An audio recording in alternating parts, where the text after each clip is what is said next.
G'day guys, welcome back to the Fon Supercoach YouTube channel. Today we are going to be discussing round 2 trade targets and trade strategy. So just quickly before I get into this, I've seen a lot of commentary within the Supercoach community on Twitter about not going early on rookies and things like that. This is in relation to many people going early on Milan Murdoch and then him suffering a hamstring injury. I posted about it because I think that sort of logic is unreasonable, and I think the whole sentiment of that argument is disingenuous. The whole point for waiting a week on rookies or going on rookies only on their bubble is not really to avoid injury. That is an additional benefit of waiting those 2 weeks, but the main purpose is to assess scoring power, job security, and role. And I don't think we needed another week to assess that with Milan Murdoch. So the other thing is and this is very relevant to me because both of the people I traded in round 1 at the end of round 1 have now been injured.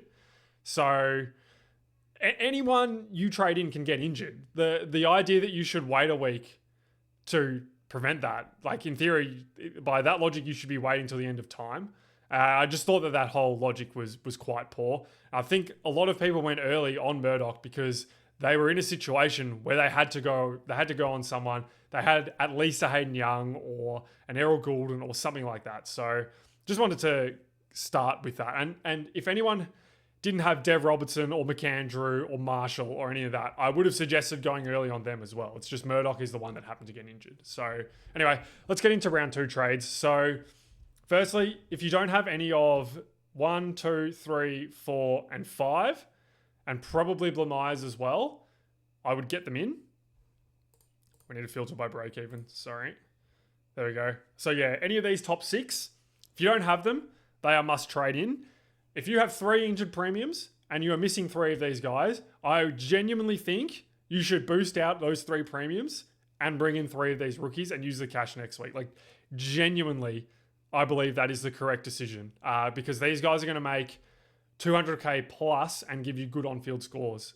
So that's my stance on that. If you don't have them, you must get them. Now, of the less popularly or less owned players, there's probably 3, I think, that people are really considering. Cook, Watkins, and Dersma. So firstly with Cook, the reason I prefer Watkins to all 3 of these guys. The reason that we'll start with Watkins. Watkins has potentially a better role playing some CBAs as a midfielder. The TOG isn't great. He's still playing a lot of half forward, but the run is quite good. And with Rosie going down, the threat of Wines coming back in and displacing him from the side is virtually gone because Rosie was playing pure midfield. So I think Watkins is a very good pick based on that. And the reason I'm taking him over Braden Cook is that I think Watkins has the potential to get to 300k plus, whereas I think Cook is probably capped at 300k. The reason I think Watkins can do that is because of the better role and the softer fixture. Cook, for example, is about to play Geelong in the wet with a depleted Crows side. The Crows have essentially waved the white flag in this game, I think. And that is going to be very difficult for Cook. So there is that element of Cook. The run is a little bit harder. I still think Cook makes enough cash to justify, if you wanted to go down from Petrarca and redistribute the funds elsewhere in your team, I think that's totally fine. I just think that he's just not a must-have by any length of the imagination. A must-have rookie, I think, is one, if you were to correct from one rookie to another, assuming the other rookie is also playing, I think the rookie you are correcting to needs to have scope to make significantly more than 150k. So, for example, I think Watkins is going to make 200k. Even if Sharp gets up, I think it's worth trading Sharp to Watkins so that you bank that 50k and you get a better rookie. So that's where I stand on that. And then Dersma, I think, was really good last week. Well, has been really good both weeks, to be honest. But the role is not good. And at the price, I just find it unlikely that the scoring keeps up. Clearly a good player, but also clearly very raw. So that's where I stand. I wouldn't be moving heaven and earth to bring Dersma in either. And then like Allen, Condagianis probably only has one more week because really will presumably be back next week. Sharp's a small forward. I think like Bo Allen's playing like wing, a little bit of halfback. It's not a great role. We've seen a lot of poor Bo Allen games that I'm willing to let this one go. I think if you had all the other good rookies, you could go there if you needed to, but I think many of us are not going to be in a situation to go there. Duff Tytler, I don't think scores more than probably 50 for the next few weeks, so I wouldn't be going there. Grill, I am of the belief, is not a must-have. I think the scoring would generally be better than this 43, but I wouldn't be moving heaven and earth to bring Sam Grill in. And then I guess if you're looking for rookies next week, like Jones, Xerri, and Lafau, the interesting ones. I'm really hot on Lafau, given the Richmond situation, and he has proven that he has the scoring within him before. I'm less hot on Xerri, given the role and the job security risk with Young coming back and displacing him. And Jones I am also interested in, but his job security isn't great either. So that's rookies. Let's talk premiums. And this is probably going to give away who I have. Let's go by average. I think average is probably the best way to go at the moment. There we go. Average. So as you can see, Tristan Xerri is in my side. So originally, I think the big question with upgrading here is you're likely going to go for a defender to replace Rozee. And then are you getting Tristan Xerri or are you getting a midfielder like a Max Holmes or a Bailey Smith or something like that? And I think the starting point for that, the latter part of that is Tristan Xerri worth trading in? Now, I was originally against this, but the more I thought about it, there are more scenarios and reasons to go with Xerri. So firstly, is this point chasing? Potentially. The 200 is gone. Everyone knows that. And it is potentially point chasing. However, the fixture is so good that you're getting massive captain scores. Like this, I'm expecting a bit of a response from Essendon this week, but there's no reason this isn't a 160.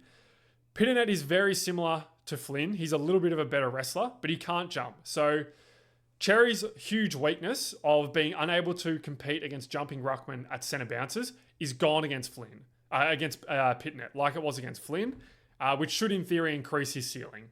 So I think there's scope for him to go absolutely nuclear.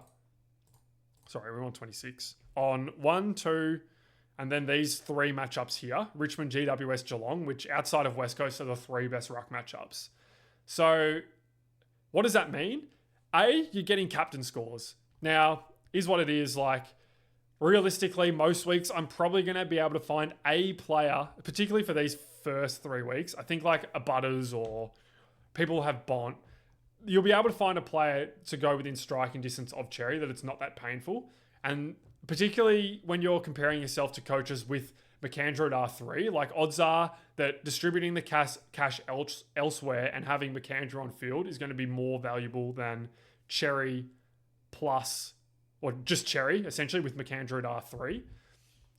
The main fear that I have, and you can see the projectors are obviously going to be wrong, but there is scope, I think, for him to actually hit 800k, which sounds absolutely crazy because I don't think anyone's ever done that. Maybe Gawn got close one year. I don't remember when Gary Ablett was running around how expensive he got up to. But the matchups are so good that at the end of this Geelong matchup, he could be sitting at 800k before a run of 4 games where at least 3 of these are going to be tough. That is very scary because you can jump off at this price and go to, I think Grundy's the main, like you can go to another premium and then get Grundy the week after he plays Xerri. I believe it lines up like that. And you can make 150k doing that. The idea of getting insane captain scores plus cash is just too frightening for me to fade, which is why I have flipped from going from Holmes to Xerri. And I do think my situation, it's a little bit more ideal to do that because A, I can play McAndrew at flex, and B, I don't have many round 12 buy premiums. I think many are going to be in that situation now. But yeah, this, like, Grundy run after North, it's pretty good. Like Collingwood's not great, but he gets Geelong, Richmond. I presume Nank's going to be back by then, but Nank's reasonably easy to score against anyway. And there's like 1, 2, no, I won't. 1, 2, 3, potentially 4 tougher matchups in this run before, like after this Geelong game, the only really bad matchup. There's still a couple of bad ones. I don't know, but they're your options, right? So that's why I'm going Xerri, because I'm concerned about him becoming a cash cow is the main one, and then getting the captain scores, which I'm feeling behind. And in best 18, the captain scores really make a difference. So that's my belief. I still think if you've got 2 rucks that aren't Xerri, that the cash is better spent elsewhere. Like, for example, Max Holmes this week is probably going to go close to what Xerri scores. Maybe the expected rain affects Holmes, but like I think there's a reasonable argument to say that Holmes could go 150 on a very depleted week Adelaide side this week, coming off 2 6-day breaks and travelling. So I think the real decision with Xerri comes down to how many rucks do you have. I have 2. I can field McAndrew at the flex. Very willing to go here. Now the other question is like, which premiums do you actually want if you aren't going for Xerri? And I think the best ones are like Ash. I know he has a buy coming up, but I think his value at this price, based on what is happening at GWS at the moment. Worrell's a touch scary because of the calf issue, but you're probably going a defender anyway. Houston I like as well. I have traded in Houston as well. And then Max Holmes is the other one that I really like. You could hold cash and then maybe go like a Took Miller who's going to get forward status, or I wouldn't be going Bont. I don't think Bont is going to go with these massive ceiling games like Xerri is. But who else could you go off that buy? You could, like, Anderson will come down. Richards maybe. You got options. But that's where I stand on like your trade targets. So one of Houston and Worrell, for me, like I presume most people are going to be boosting. I think boosting is fine this round. There are people with a lot of issues, like Petrarca is an issue, Rosie's an issue, Sharp's an issue. I wouldn't suggest, if you had Dawson or Murdoch, I wouldn't be trading them. But those 3 are definitely issues, and a lot of players have all 3 of those. So I think boosting this week is fine. I'm holding Petrarca because I can't spend the cash anyway because I want Watkins. And I have some targets in mind off or next week. Essentially, like I'm looking at Richards, I'm looking at Smith, still looking at Holmes, looking at Grind Myers. Like these are the toss-ups. And for whatever reason, maybe Petrarca's injury thing comes down over the bye because I can't spend the cash anyway. Like I think it's a no-brainer for me to hold, particularly when I'm not hot on Braden Cook. So this is how I'm lining up this week. I'm looping Grill and Watkins. I'm more comfortable fielding the rest of them. These are my trades. So it's virtually the same as the round update. However, I have Xerri in instead of Max Holmes. I'm trying to think like what other options really are there.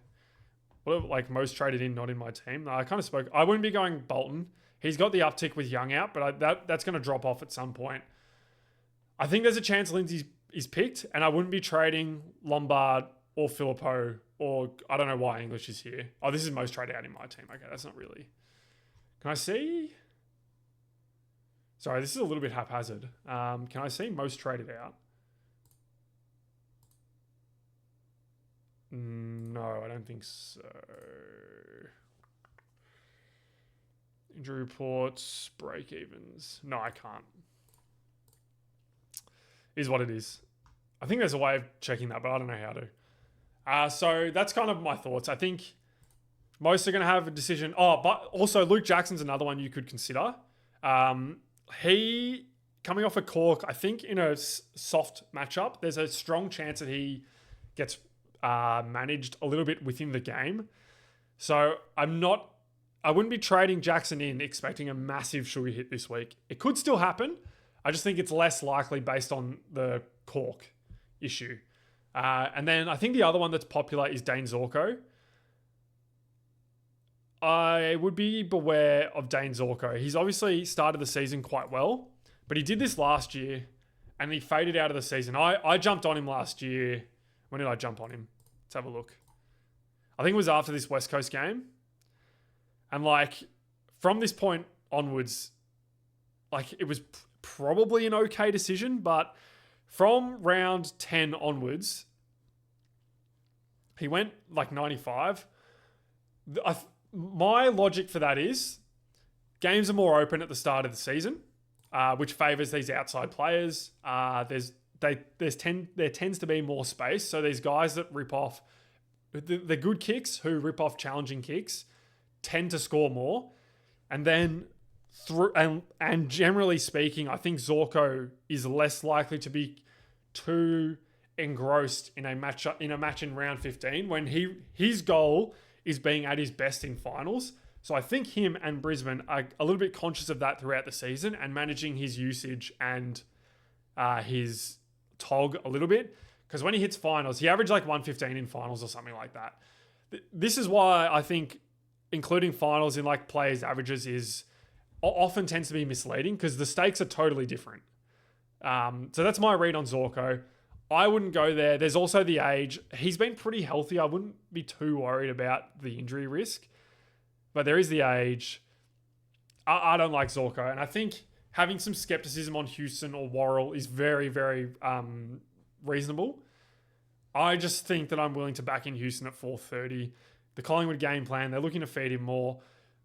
Darcy Moore is not a good user. I don't think that is a popular opinion. But like the concern with Houston is Howe and Moore coming back in and hurting him.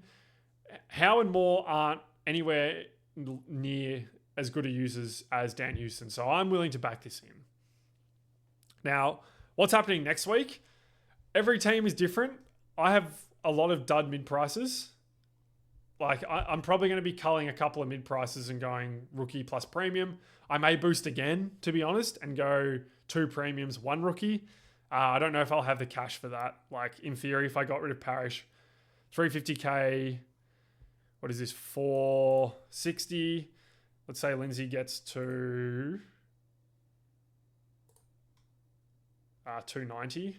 460 plus 290 is 750. I need to cash in 3. Yeah, I'll probably just go like 2 mid prices to a rookie and a premium. I think next week.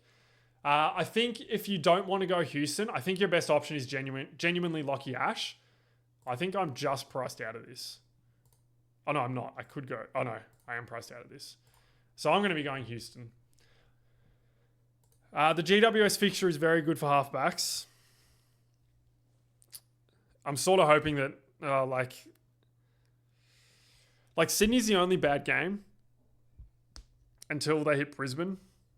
And then like the run after Brisbane is really good until they hit Hawthorn, Freo, Geelong.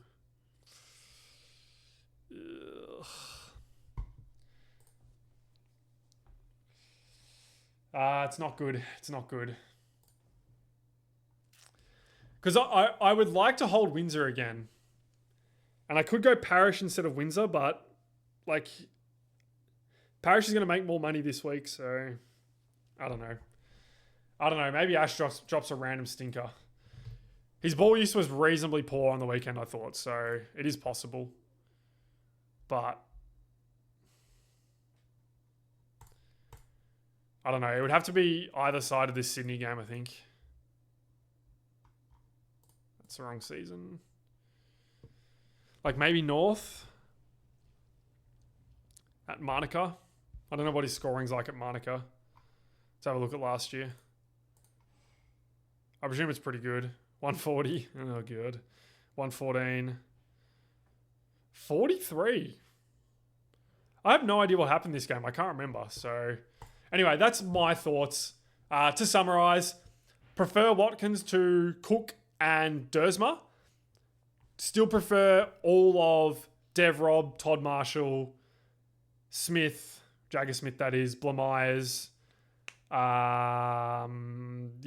Prefer all of them and McAndrew to Watkins. So they're your priority. In terms of premiums, I think if you have one ruckman, I think Cherry is a very, very, very reasonable option. I think if you have 2 ruckman, it is a bit harder to justify, but still a good option. And then if you weren't going a ruckman, I think your options are like Houston, Worrell, Holmes, Ash. I think I would wait a week on Bailey Smith, who has a high break even. Yeah, 183 can wait a week. I'm trying to think if there are any other ones. Probably not, unless you were LDU inclined, but I'm definitely not LDU inclined. So yeah, that's the thoughts for this week for trades. Hopefully we don't get more carnage at team sheets. Like, I'm sort of thinking Lindsay gets picked, but we will see.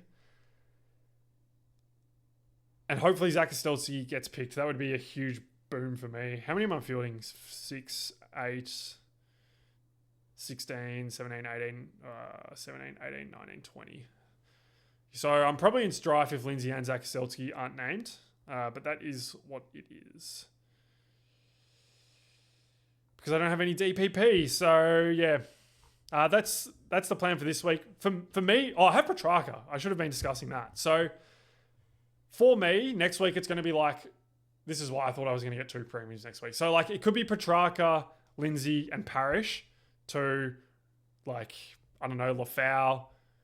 Maybe if I like Chase Jones, I do that and carry cash again. I would probably prefer to spend the cash next week on like a Holmes or a Smith and someone else. But that's where I stand. So thank you very much for watching. Good luck this week. I hope there is no injuries and I hope Team Sheets brings you good fortune. And I will see you on Monday for the round 2 review. See you later, guys.